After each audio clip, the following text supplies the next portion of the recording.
Nagka-crave ba kayo ng original na chami? Aba, ito nga sa barangay Kahilan 2, Lemery, Batangas. Liblib na pudtripan dito ang nagsiserve ng sarap na chami sa halagang 110 pesos. Mga nila lang!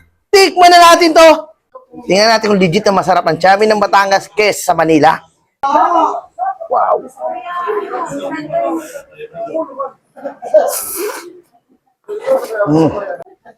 Ito pag ginagay iklog, oh.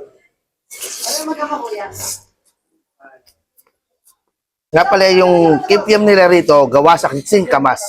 Tingnan natin masarap. Grabe naman laman nito, ang dami. Good for 2% na to. Pero sa akin, solo lang. Pwede mawala yung masarap na yung sabaw.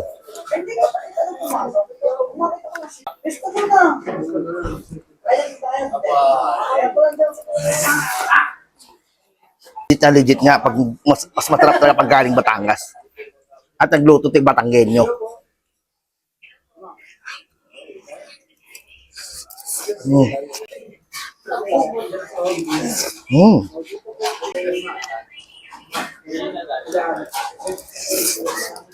Mm. Mm.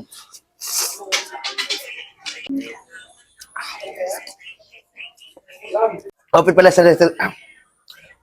sila rito 5 AM hanggang maubos yung supply. Kaya kayo dyan,